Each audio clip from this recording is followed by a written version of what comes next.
दोस्तों, मुझे लगता है कि देश की जनता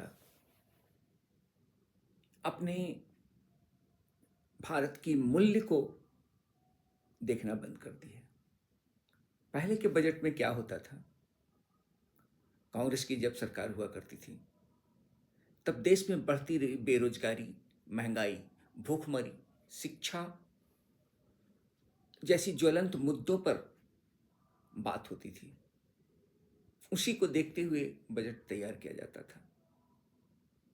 देश में उत्पादन क्षमता बढ़ाने के लिए तरह तरह के साधनों और योजना बनाई जाती थी। पंचवर्षीय योजना हुआ करता था, योजना आयोग हुआ करता था, जो योजना तैयार करती थी देश की, और इस बजट के मुताबिक बजट काल में उन योजनाओं को कार्य रूप देने का काम हुआ करता था। आज क्या हो रहा है? पहले सांस्कृतिक, आर्थिक और शैक्षणिक विकास के लिए घोषणाएं की जाती थी। समाज के हर वर्ग को कुछ कुछ न कुछ साधन जुटाने के लिए तरह तरह के उपायों पर निर्णय लिया जाता था।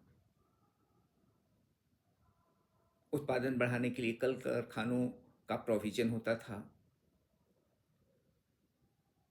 बढ़ती कीमत का असर कम हो, उसके लिए कुछ उपाय ढूंढे जाते थे, सब्सिडी ढूंढी जाती थी। जब भी सरकार पेट्रोल डीजल का दाम इंटरनेशनल मार्केट में बढ़ता था, तब तक देश के नागरिकों को सब्सिडी देकर राहत पहुंचाने का काम किया। और आज के दिन में आप देखो, गैस का भाव कहाँ से कहाँ चला गया। और मनमोहन काल में ही आप देख लें तो 3 गुना की वृद्धि हुई है। 400 रुपये में सिलेंडर मिल जाया करता था और 150 पौने 200 रुपया जो है सब्सिडी के रूप में मिल जाता था, खाते में बैक आ जाता था पैसा। तो कुल मान करके चलो तो 250 रुपये कॉस्ट पड़ता था सिलेंडर का। आज कितना पड़ रहा है? उसी तरह पेट्रोल, डीजल, केरोसिन आम जनता के लिए सभी के दाम 3 गुना बढ़ गए। गरीबी का बोझ ढोते ढोते देश आज बिल्कुल पूरे वर्ल्ड के रैंकिंग में, गरीबी रैंकिंग में 136वें स्थान पर आ चुके हैं। देखो,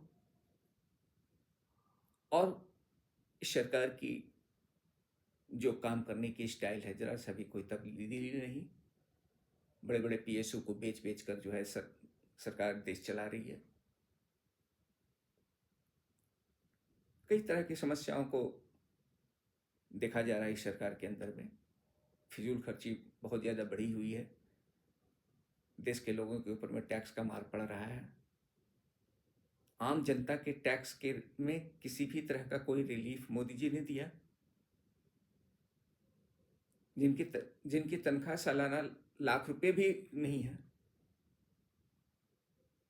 आज पर कैपिटा पर व्यक्ति आय 2,11,000 रुपये है साल का। एवरेज देखें तो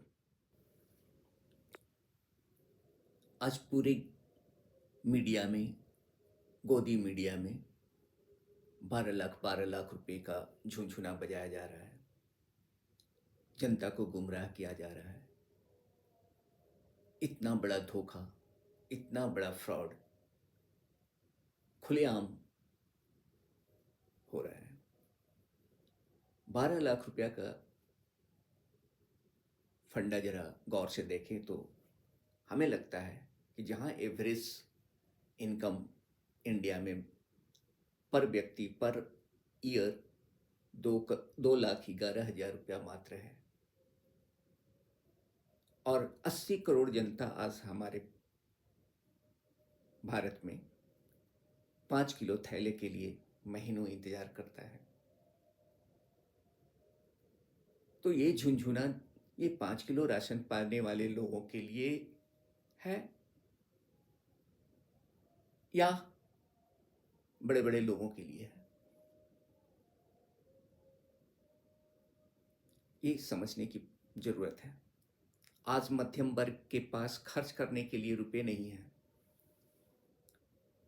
इनकी सारी मेहनत की कमाई बड़े बड़े कॉरपोरेट और सरकार मिलकर लूट कर ले जा रही है। पिछले 11 वर्षों में कारपोरेट घरानों की कमाई बढ़ती ही चली जा रही है। 2019 से 2023 तक 6 बड़े सेक्टर में कारपोरेट की कमाई 4 गुना बढ़ गई। वहीं मध्यम वर्ग और निम्न वर्ग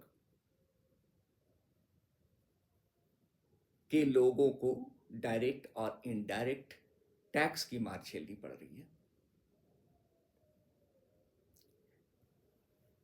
दूसरी तरफ इनकी आय में कमी देखी जा रही है। 2019 में मोदी ने कारपोरेट घरानों को एक बड़ा तोहफा दिया। कारपोरेट टैक्स में 5% की कमी कर दी।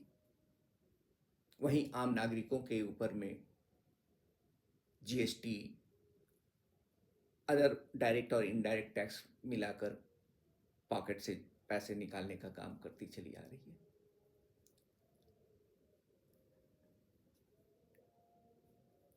आज 5% टैक्स रिबेट देने के कारण हमारे देश की इकोनॉमी कितनी इफेक्टेड हुई, जरा इस भी एक नज़र डालते हैं तो पता चलता है कि 1.45 लाख करोड़ का घाटा हुआ 5% कारपोरेट टैक्स कम करने की वजह से। वित्तीय वर्ष 2019-2020 में कारपोरेट घरानों की कमाई 5.3 ट्रिलियन से बढ़कर 20.6 ट्रिलियन हो गया। कारपोरेट टैक्स कम करने के पीछे सरकार का ये मंशा थी कि इससे प्राइवेट सेक्टर में नौकरियां बढ़ेगी, बेरोजगारी दूर होगी, लेकिन नौकरियां बढ़ने की जगह घटती चली गई।